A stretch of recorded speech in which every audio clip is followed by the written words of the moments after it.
Welcome back students. देखिए student, इससे पहले लेक्चर में आपने डिस्टेंस टाइम ग्राफ को देख के आप मोशन के बारे में क्या क्या बता सकते हैं वो हमने सीखा। तो एक बार आपको फिर से रिवाइज करा देते हैं बहुत शॉर्ट में। देखिए वहाँ ब्लू लाइन वाला जो कर्व ग्राफ था, और अगर आपने डिस्टेंस टाइम ग्राफ वाला चैप्टर पढ़ा है तो आपने देखा होगा। देखिए यहाँ से यहाँ तक अगर बात करते हैं 0 to 1 तक बात करते हैं तो हमारा जो डिस्टेंस ट्रेवल हुआ है वो 5 मीटर है। फिर उसके बाद अगर 1 to 2 सेकेंड तक बात करते हैं तो हमारा डिस्टेंस ट्रेवल हुआ है फिर से 5 to 10 तक, मतलब अनदर 5 मीटर इन 1 सेकेंड। तो यहाँ 0 से 1 तक 5 मीटर, फिर 1 से 2 तक 5 मीटर अगेन। और अगर इसमें देखते हैं आप तो 0 to 2 तक अगर देखें तो डिस्टेंस ट्रेवल्ड है 4 मीटर, और 2 to 4 तक अगर देखते हैं तो डिस्टेंस हो गया 8 मीटर। तो आप देख रहे हैं अगर हमने दो इंटरवल किसी भी लेंथ के कंसीडर किए तो हर इंटरवल में डिस्टेंस ट्रेवल्ड आ रहा है इक्वल। तो इसका मतलब क्या है, वो यूनिफॉर्म मोशन है। और आपने डिस्टेंस के टर्म में पढ़ा है यूनिफॉर्म मोशन होता है equal distance travelled in equal interval of time. तो ये दोनों ग्राफ हमारे शो कर रहे हैं यूनिफॉर्म मोशन ग्राफ मतलब। और यूनिफॉर्म मोशन ग्राफ में आपको पता है स्पीड की वैल्यू किसी भी टाइम इंटरवल के लिए सेम रहती है। तो इसका मतलब देखिए, अगर हम यहाँ से यहाँ तक स्पीड निकालते हैं 0 to 1 तक ब्लू वाली लाइन के लिए, तो आपकी स्पीड आ रही है 4 मीटर 5 मीटर पर सेकेंड। और 1 to 2 तक अगर ब्लू को निकालते हैं तब भी आ रही 5 मीटर पर सेकेंड। तो इसका मतलब क्या है, ये यूनिफॉर्म मोशन है। अब अगर रेड लाइन के लिए देखते हैं तो 0 to 1 तक 2 मीटर पर सेकेंड, 1 से 2 तक फिर देखिए 2 मीटर पर सेकेंड, 2 to 3 तक फिर से 2 मीटर पर सेकेंड। ये देखिए, तो इसका मतलब क्या है, यूनिफॉर्म मोशन में इक्वल इंटरवल ऑफ टाइम में इक्वल डिस्टेंस ट्रेवल करता है। अगर हम बॉडी ट्रेवल करती है अगर हम डिस्टेंस टाइम ग्राफ देखते हैं, और यह कह सकते हैं कि स्पीड सेम रहती है। तो और अब देखिए स्टूडेंट, यहाँ पे इस वाले पोर्शन में यहाँ पे 4 to 8 तक। अब क्या है कि रेड वाले ग्राफ में ये अब क्या है, बॉडी की पोजीशन चेंज नहीं हो रही है। इसका मतलब जब t इक्वल टू हमारा 4 सेकेंड था या 4 सेकेंड बाद हमारी कार 8 मीटर डिस्टेंस ट्रेवल करने के बाद 3 सेकेंड्स के लिए रुक जाती है वहीं पे रेफरेंस पॉइंट से 8 मीटर डिस्टेंस ट्रेवल करने के बाद। फिर उसके बाद 8 मीटर डिस्टेंस ट्रेवल कर कार हमारी टर्न लेती है और फिर से वापस आना स्टार्ट होती है। तो आप कह सकते हैं अब कार अपोजिट डायरेक्शन में इक्वल डिस्टेंस ट्रेवल कर रही है इक्वल इंटरवल ऑफ टाइम। मतलब देखिए अब क्या है, कार ने स्टार्ट किया तो पहले कार हमारे रेफरेंस पॉइंट से 8 मीटर डिस्टेंस दूर है, और रेफरेंस पॉइंट होता है जहां से हमने डिस्टेंस 0 माना है। तो अब देखिए, तो जब कार हमारी 8 मीटर डिस्टेंस थी, जब 7 to 8 सेकेंड तक कार ने हमारी ट्रेवल किया है, देखिए यहाँ से 8 to 5 मतलब 3 मीटर डिस्टेंस ट्रेवल किया है। उसके बाद आप देख पा रहे हैं फिर यहाँ से 8 to 9 मतलब 3 से कुछ कम डिस्टेंस ट्रेवल किया होगा। आप ये कह सकते हैं 2.66। इसके बाद यहाँ पे देखिए फिर नेक्स्ट सेकंड में 2.66, फिर नेक्स्ट सेकंड में 2.66। तो आप बोल सकते हैं इसका मतलब टोटल डिस्टेंस उसने ट्रेवल किया है वो 8 मीटर डिस्टेंस ट्रेवल किया है। अब स्टूडेंट्स आपको बताया कि इसमें हम लोग ग्राफ्स की बेसिक समझने जा रहे हैं, और आपको स्लोप बताया था ग्राफ का कैसे फाइंड आउट करना है, और एरिया ऑफ ग्राफ कैसे फाइंड आउट करना है। यह आपको लास्ट लेक्चर में बताया था, लेकिन यहाँ पे बहुत क्लियर तरीके से आपको समझाया जाएगा और उसको यूज करके बताया जाएगा, तो आपको ज़्यादा क्लियर होगा। तो स्टूडेंट अगर देखिए, आपको डिस्टेंस टाइम ग्राफ से स्पीड फाइंड आउट कर सकते हैं आप, और यहाँ पे कितने समय के लिए कार स्टेशनरी रही है तो आप ग्राफ से ही देख के बता सकते हैं, और स्पीड बता सकते हैं आप ग्राफ को देख के।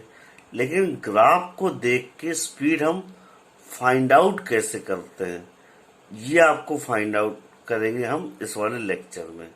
तो देखिए, डिस्टेंस टाइम ग्राफ से हम लोग स्पीड पता कर सकते हैं कार की कितनी होगी, अगर हमको ये नंबर्स ना गिवन हो। तो देखिए, अब यहाँ पे स्टूडेंट हम लोग बात करते हैं। देखिए, अब उससे पहले डिस्टेंस टाइम ग्राफ से पहले हम लोग कुछ वेलोसिटी टाइम ग्राफ के बारे में बात कर लेते हैं, जिससे कि आपको थोड़ा आइडिया हो जाएगा। तो अब देखिए स्टूडेंट्स, अब आपको पता है वेलोसिटी टाइम ग्राफ क्या शो करता है, कार की velocity with respect to time, और वो डिस्टेंस टाइम ग्राफ शो करता है पोजीशन या चेंज इन पोजीशन या displacement with respect to time. मतलब आप वेलोसिटी टाइम ग्राफ में शो करते हैं कार की कौन से समय में क्या वेलोसिटी थी। तो अब आप देख पाए स्टूडेंट, अगर वेलोसिटी टाइम ग्राफ की बात करते हैं तो जो बेसिक्स आपको पता है कि ये वाला वेलोसिटी टाइम ग्राफ है, और ये कौन सा मोशन है, ये आपका है uniformly retarded motion. Velocity time graph का अगर शेप डाउनवर्ड फॉल हो रहा है तो ये यूनिफॉर्मली रिटार्डेड मोशन है, और अगर डिस्टेंस टाइम ग्राफ का शेप अगर डाउनवर्ड फॉल हो रहा है तो वो आपका होता है अपोजिट डायरेक्शन में मोशन विद यूनिफॉर्म स्पीड। अब स्टूडेंट देखिए, इस वाले ग्राफ में आपको बताया था, ये ग्राफ का शेप ऐसा इसलिए आ रहा है कि जब हमारे कार जब यूनिफॉर्म रिटार्डेशन मोशन कर रही थी, तो ऑब्जर्वर ने जब स्टार्ट किया ऑब्जर्व करना, तो कार की वेलोसिटी कुछ थी जब आपने ब्रेक अप्लाई किया था, और ब्रेक अप्लाई करने के बाद आपको पता है कार की स्पीड यूनिफॉर्म रेट से डिक्रीज होती जाती है। तो बी पॉइंट के बाद ऑब्जर्वर ने ऑब्जर्व करना बंद कर दिया, इसलिए हमारा ग्राफ बी पॉइंट पर टर्मिनेट हो जाता है। इसका कहने मतलब स्टूडेंट्स ये है कि ऑब्जर्वर ने जब स्टार्ट किया तब बॉडी रिटार्ड करना स्टार्ट करी थी, और उसके बाद बॉडी की स्पीड 0 होने से पहले ही ऑब्जर्वर ने ऑब्जर्व करना मतलब कि लीव कर दिया। अब देखिए स्टूडेंट्स, यहाँ पे हम लोग बात करते हैं वेलोसिटी टाइम ग्राफ के बारे में कि आप उनको देख के क्या पता कर सकते हैं। देखिए, अगर वेलोसिटी टाइम ग्राफ आपका किसी टाइप ऑफ मोशन के इस तरीके का बना हुआ है या इस तरीके का बना हुआ है, मतलब आप देख सकते हैं ये एक कंप्लीट जर्नी के लिए ग्राफ बना हुआ है। कैसे फाइंड आउट करेंगे, कंप्लीट जर्नी का ग्राफ है।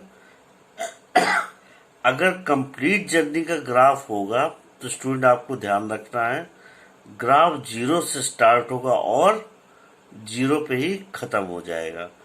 अगर ग्राफ 0 से स्टार्ट नहीं होता है और 0 पे खत्म होता है तो आप वो वाला ग्राफ समझेंगे कि ऑब्जर्वर ने बीच से स्टार्ट किया था मोशन को ऑब्जर्व करना और लास्ट तक ऑब्जर्व किया। लेकिन अगर ग्राफ शुरू होता है इनिशियल पॉइंट मतलब 0 से और 0 पे एंड नहीं होता है, तो इसका मतलब ऑब्जर्वर ने इनिशियल पोजीशन से मोशन को ऑब्जर्व करना स्टार्ट किया था, लेकिन मोशन को उसने एंड तक ऑब्जर्व नहीं किया है। तो इसीलिए डिफरेंट टाइप ऑफ ग्राफ बन रहे थे। अभी आगे आपको और क्लियर कर देंगे स्टूडेंट्स।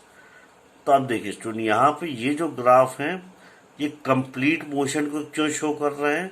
क्यों? क्योंकि देखिए हमारा ग्राफ जीरो से स्टार्ट होता है और जीरो पे एंड हो जाता है आगे। ये दोनों ग्राफ क्या है देखिए, जीरो पे स्टार्ट होते हैं, जीरो पे एंड हो जाते हैं। अब ये वेलोसिटी टाइम ग्राफ है स्टूडेंट्स। अब आप सभी को पता है कि वेलोसिटी टाइम ग्राफ, ये टिल्टेड लाइन जब तक होती है तब तक बॉडी में एक्सलेरेशन हो रहा होता है, मतलब स्पीड बढ़ा रहे होते हैं। सपोज कीजिए आपने कार अपने घर से स्टार्ट करी, तो आप कुछ स्पीड तक इंक्रीज करेंगे, स्पीड मतलब एक्सलेरेट करेंगे, फिर आपको लगता है कि अब बस ठीक है, स्पीड हमें इससे ज़्यादा स्पीड नहीं चलानी है, तो आप उसी स्पीड पे मूव करते हैं कुछ टाइम तक, तो वो आपका फ्लैट लाइन हो जाता है, मतलब ये कांस्टेंट स्पीड है। तो ये आपका देख रहे हैं, ये आपका यूनिफॉर्म रिटार्डेशन हो रहा है और ये आपका यूनिफॉर्म मोशन का ग्राफ है। और यूनिफॉर्म मोशन में आपको बताया था कांस्टेंट स्पीड रहती है। अब स्टूडेंट देखिए, फिर आपको लगता है कि अब रोड और अच्छी है और तेज मूव कर सकते हैं हम, तो आप फिर से एक्सलेरेट करना स्टार्ट करते हैं, फिर से आप स्पीड बढ़ाते हैं, तो आप फिर से यूनिफॉर्म रेट से वेलोसिटी इंक्रीज कर रहे हैं, मतलब एक्सलेरेशन कर रहे हैं।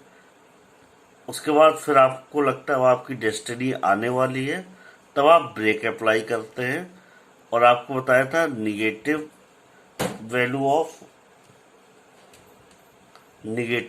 ऑफ जो क्या कहते हैं, देखिए निगेटिव वैल्यू ऑफ एक्सलेरेशन अगर आती है तो उसको हम लोग डिक्सलेरेशन बोलते हैं। तो स्टूडेंट देखिए यहाँ पे क्या है, आपका ग्राफ जो है आपका डिक्रीज हो रहा है। अब ग्राफ डिक्रीज हो रहा है, इसका मतलब क्या है, देखिए वेलोसिटी डिक्रीज हो रही है, और वेलोसिटी डिक्रीज होने का मतलब क्या है, आप रिटार्डेशन कर रहे होते हैं और फाइनली आपकी कार स्टॉप पोजीशन पे आ जाती है। और सेम यही हो रहा है देखिए इस ग्राफ पे भी, लेकिन इसमें ग्राफ में थोड़ा सा मोशन अलग है। और मोशन क्या है, और ये कंप्लीट मोशन ग्राफ है, क्यों? जीरो से स्टार्ट हो रहा है, जीरो पे एंड हो रहा है। अब देखिए यहाँ से जीरो से 4 तक कार की स्पीड बढ़ रही है 0 to 8, मतलब यूनिफॉर्म रेट से। और यूनिफॉर्म रेट से आपने पढ़ा है वेलोसिटी टाइम ग्राफ में एक्सलेरेशन की बात कर रहे होते हैं, तो मोशन यूनिफॉर्म एक्सलेटेड मोशन है, तो उसकी डेफिनेशन आपने पढ़ी है, जो वेलोसिटी है इक्वल टाइम इंटरवल में इक्वल अमाउंट से चेंज होती है। तो आप देख सकते हैं स्टूडेंट यहाँ पे वेलोसिटी क्या है, 0 to 1 सेकेंड तक जब हम लोग ऑब्जर्व करते हैं तो 2 मीटर पर सेकेंड हो जाती है कार की। जब 1 से 2 तक देखते हैं 2 से 4 हो जाती है, फिर 2 से 3 देखते हैं तो ये 4 से 6 हो जाती है। तो आपने देखा हर सेकंड कार की वेलोसिटी जो है वो 2 मीटर पर सेकंड से बढ़ जाती है। तो इसका मतलब क्या है, ये वाला जो पोर्शन है यहाँ से 0 to t equal to 4 second तक जो है हमारी कार की वेलोसिटी कांस्टेंट रेट से बढ़ रही है। इसका मतलब ये पॉजिटिव एक्सलेरेशन है, या आप कह सकते हैं यूनिफॉर्मली एक्सलेटेड मोशन है। लेकिन अब आप देख रहे हैं 4 सेकेंड पे पहुंचने के बाद 7 सेकेंड तक हमारी कार की वेलोसिटी जो है वो चेंज नहीं हो रही है, मतलब यूनिफॉर्म मोशन हो रहा है, वेलोसिटी चेंज नहीं हो रही है। और वेलोसिटी चेंज नहीं होने का मतलब जीरो एक्सलेरेशन, और जीरो एक्सलेरेशन हो रहा है, तो यहाँ पे इसका मतलब क्या है कि हमारी जो कार है उसकी वेलोसिटी एक कांस्टेंट हो जाती है और उसमें एक्सलेरेशन जीरो हो जाता है, मतलब वेलोसिटी में चेंज नहीं आता है। अब देखिए फिर उसके बाद क्या होता है, आप ब्रेक अप्लाई करते हैं तो वेलोसिटी फिर से डिक्रीज होने लग जाती है। या आप ये कह सकते हैं कि हमारा जो मोशन है वो अब कौन सा मोशन हो जाएगा, यूनिफॉर्मली रिटार्डेड मोशन। और यूनिफॉर्मली रिटार्डेड मोशन में क्या होता है, निगेटिव वैल्यू आती है एक्सेलरेशन की। और निगेटिव वैल्यू का मतलब क्या है, यूनिफॉर्म रिटार्डेशन मोशन हो रहा है। और अगर आप ऑब्जर्व करें तो हमारा जो वेलोसिटी है वो इक्वल रेट से इक्वल इंटरवल ऑफ टाइम में डिक्रीज हो रही है, इसलिए ये आपका यूनिफॉर्म रिटार्डेशन मोशन है। तो स्टूडेंट्स, हम चाहेंगे कि आपको जितने भी पॉइंट्स हैं, motion, rest, reference point, uniform retardation motion, इनके सभी की डेफिनेशंस लर्न होनी चाहिए। अब स्टूडेंट्स, ये वाले कुछ पोर्शंस हैं जिनमें आप देख सकते हैं रियल वर्ल्ड एग्जाम्पल से लिए गए हैं। और आपसे ग्राफ में पूछा जा सकता है कि ये बताइए एग्जाम में, ये ग्राफ जो है कौन से मोशन को शो कर रहे हैं। तो अब आप देख सकते हैं ये कांस्टेंट वेलोसिटी है, और कांस्टेंट वेलोसिटी आपको पता है ये वेलोसिटी टाइम ग्राफ है। स्टूडेंट, आप सभी को ध्यान रखना है कि आप वेलोसिटी टाइम ग्राफ की बात कर रहे हैं कि डिस्टेंस टाइम ग्राफ की बात कर रहे हैं, ये जरूर ध्यान देना है। तो यहाँ पे देखिए आज स्टूडेंट, यहाँ v और t है तो ये वेलोसिटी टाइम ग्राफ है। और आपको शेप याद रखना है। तो यहाँ देखिए वेलोसिटी टाइम ग्राफ का शेप क्या है, parallel to the time axis है, मतलब वेलोसिटी चेंज नहीं हो रही है। और वेलोसिटी चेंज नहीं हो रही है तो मोशन कौन सा है आपका, यूनिफॉर्म मोशन है।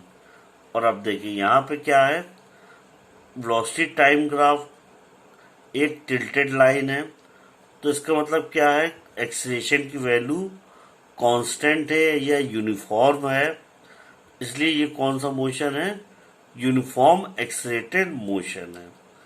अब आप यहाँ देख सकते हैं ये वाला है, ये आपकी वैल्यू एक्सीलरेशन की माइनस में आ रही है, या आप कह सकते हैं कांस्टेंट रिटार्डेशन है, मतलब जो वैल्यू है एक्सीलरेशन की वो माइनस में है और कहीं भी चेंज नहीं हो रही है। और वेलोसिटी इक्वल अमाउंट से डिक्रीज हो रही है इक्वल टाइम इंटरवल में। तो इसका मतलब क्या है, ये आपका कांस्टेंट रिटार्डेशन हो रहा है यहाँ पे। तो अब स्टूडेंट, आप ये वाला ग्राफ देख सकते हैं। आप देख सकते हैं इसमें क्या, ऑब्जेक्ट आपने ऊपर की ओर थ्रो किया है, मतलब ये अभी आप समझ लीजिए केवल, ये आपको 11th में समझ में आएंगे कि ये ग्राफ ऐसे क्यों बन रहे हैं। देखिए, जब आप बॉल को ऊपर की तरफ थ्रो करते हैं तो पहले आप कोई वेलोसिटी उसको प्रोवाइड करते हैं, तो उसके बाद उसकी वेलोसिटी डिक्रीज होते जाती है, फिर जीरो हो जाती है। फिर उसके बाद आप देखते हैं वेलोसिटी का डायरेक्शन बदल जाता है, या बॉल के मोशन का डायरेक्शन बदल जाता है, इसलिए कार अपोजिट डायरेक्शन में मूव करने लग जाती है। और उसकी आप जानते हैं हाईएस्ट पॉइंट पे वेलोसिटी जीरो होती है बॉल की, या ऑब्जेक्ट जो भी आपने ऊपर की तरफ फेंका है। तो जो ऑब्जेक्ट आपने ऊपर की तरफ फेंका, जब उसकी वेलोसिटी जब वो वापस आता है तो अपोजिट डायरेक्शन में बढ़ रही होती है, मतलब माइनस में वैल्यू बढ़ रही होती है। अब ये वाला देखते हैं, ये क्या है, बॉल के बाउंस होने की का वेलोसिटी टाइम ग्राफ है। ये वेलोसिटी टाइम ग्राफ है जब आप बॉल को ऊपर की ओर थ्रो करते हैं और वापस उसको कैच कर लेते हैं। और ये वाला जो ग्राफ है वेलोसिटी टाइम ग्राफ है, जो बॉल आप थ्रो करते हैं या आप कह सकते हैं बाउंस कराते हैं। और बाउंस करने मतलब आप ऑब्जेक्ट को ऊपर से रिलीज करते हैं, लीप करते हैं। तो आपको पता है कि जब हम किसी ऑब्जेक्ट को लीप करते हैं तो बाउंस करता है, और ये वन बाउंस शो कर रहा है, मतलब कैसे, देखिए जब आप बॉल को किसी ऊंचाई से छोड़ते हैं तो उसकी वेलोसिटी नीचे जाते जाते कुछ बढ़ जाती है, फिर क्या होता है, जो बॉडी की वेलोसिटी जो बढ़ गई होती है, अब उसी की वेलोसिटी आप देखते हैं जितनी नीचे की तरफ होती है, फिर जमीन से टकराने के बाद वो अचानक से वेलोसिटी ऊपर की तरफ हो जाती है। तो अपोजिट डायरेक्शन में वेलोसिटी इक्वल अमाउंट से बढ़ जाती है। मतलब अभी जो बॉल का जो वेलोसिटी बढ़ रही थी वो डाउनवर्ड बढ़ रही थी, अब अचानक से वेलोसिटी जो है वो अपवर्ड बढ़ रही है। तो मतलब वेलोसिटी का डायरेक्शन चेंज हो गया, मतलब अपोजिट डायरेक्शन। और डायरेक्शन हम लोग माइनस से शो करते हैं। ये आपको 11th में समझ में आएगा, बट फॉर टाइमिंग अभी आपको समझ लीजिए। तो अब वेलोसिटी अपोजिट डायरेक्शन में बढ़ गई अचानक से टकराने के बाद। उसके बाद अब आप देख रहे हैं जब बॉल ऊपर आती है तो उसकी वेलोसिटी कम होती जाती है और डिक्रीज होकर जीरो हो जाती है। अब देखिए इरेगुलर मोशन क्यों कह रहे हैं, क्योंकि यहाँ वेलोसिटी कितनी है कितने टाइम पे हमको कुछ पता नहीं है। कहीं वेलोसिटी बढ़ने लग जाती है, कहीं कम हो जाती है, फिर से बढ़ने लग जाती है, फिर कम होने लग जाती है और लास्ट में जीरो हो जाती है। तो ये आपका इरेगुलर मोशन है। तो आपसे अगर पूछा जाता है जो भी हम लोग कार्स का या सभी चीज का जो मोशन ऑब्जर्व करते हैं वो इरेगुलर मोशन होता है। और ये जो आप स्टैंडर्ड मोशन जो पढ़ रहे होते हैं स्टूडेंट्स, वो आपका केवल स्पेस में पॉसिबल है। अर्थ पे हमेशा इरेगुलर मोशन ही होते हैं ज्यादातर। अब स्टूडेंट्स आपको